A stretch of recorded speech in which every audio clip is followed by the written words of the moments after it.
नमस्कार दोस्तों। क्या यह कंपनी आने वाले समय में अच्छा रिटर्न्स दे सकती है? कहीं कंपनी पर कोई बड़ा कर्ज तो नहीं रहा हुआ? क्या कंपनी नुकसान में तो नहीं चल रही? क्या समय के साथ कंपनी में से बड़े इन्वेस्टर बाहर तो नहीं निकल रहे? इन सवालों के जवाबों के लिए हमें कंपनी के पिछले कुछ सालों की रिपोर्ट्स का अवलोकन करना होगा। दोस्तों, आपसे एक अनुरोध रहेगा कि अगले 4 से 5 मिनट इस वीडियो को बैकग्राउंड म्यूजिक के साथ ध्यान से देखें, जिससे आप खुद समझ सकेंगे कि कंपनी में कितनी मात्रा में और कितने समय के लिए होल्ड करना एक बेहतर विकल्प हो सकता है। यह कंपनी की प्रोफाइल है, जिसमें कंपनी की मार्केट कैप वैल्यू और अन्य चीजों को दर्शाया गया है।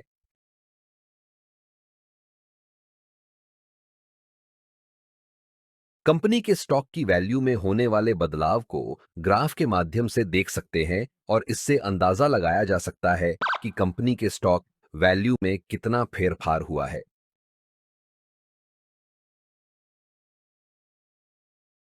अब यहां पर कंपनी ने पिछले 1 साल में, पिछले 5 सालों में और शुरुआत से अभी तक कितना रिटर्न्स दिया है वह दर्शाया गया है।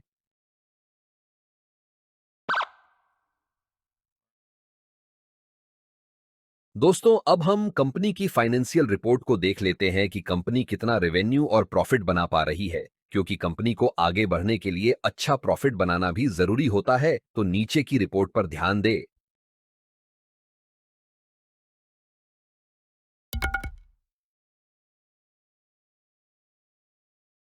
नीचे कंपनी की ईपीएस यानी अर्निंग्स पर शेयर की रिपोर्ट दी गई है, जो कि अगर लगातार बढ़ रही है तो अच्छा माना जाता है, तो इसका अवलोकन करें।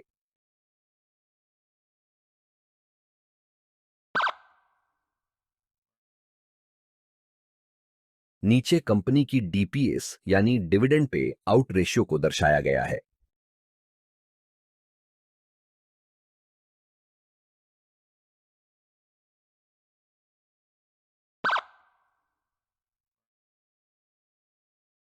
नीचे कंपनी की एसेट्स रिपोर्ट यानी कंपनी की संपत्ति की कीमत में होने वाले बदलाव को दर्शाया गया है, जिससे हम यह समझेंगे कि कंपनी समय के साथ अपनी संपत्ति को बढ़ा रही है या कम कर रही है।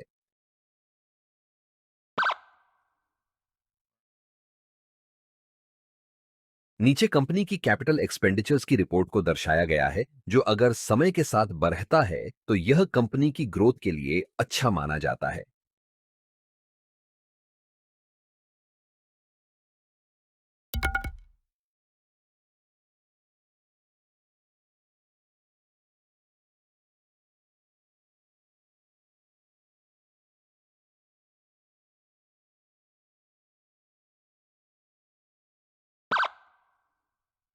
नीचे कंपनी की फ्री कैश फ्लो की रिपोर्ट को दर्शाया गया है।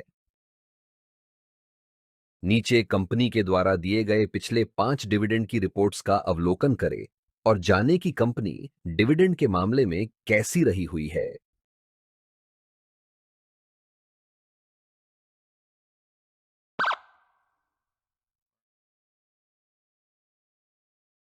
अब हम कंपनी पर रहे हुए उधार या कर्ज को देखेंगे, जो कि नीचे दर्शाया गया है। अगर यह समय के साथ कम हो रहा है तो अच्छा माना जा सकता है, पर अगर लगातार बढ़ रहा है तो वह अच्छा संकेत नहीं माना जाता।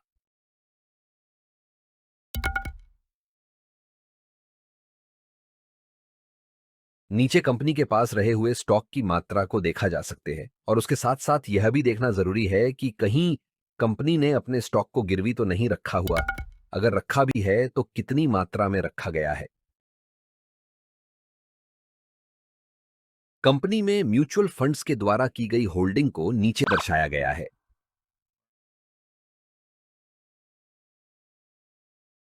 कंपनी में अदर डोमेस्टिक इंस्टीट्यूशंस के द्वारा की गई होल्डिंग को नीचे दर्शाया गया है।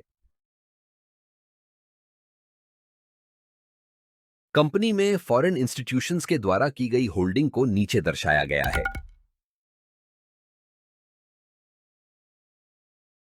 कंपनी में रिटेल और अन्य के द्वारा की गई होल्डिंग को नीचे दर्शाया गया है।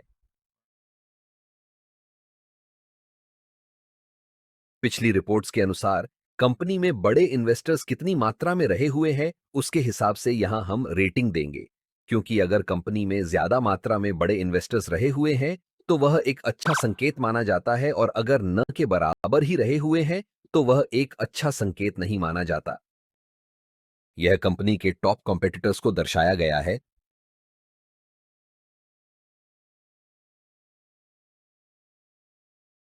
कंपनी में कुछ पॉपुलर प्लेटफॉर्म के द्वारा बताए गए रिस्क को नीचे दर्शाया गया है।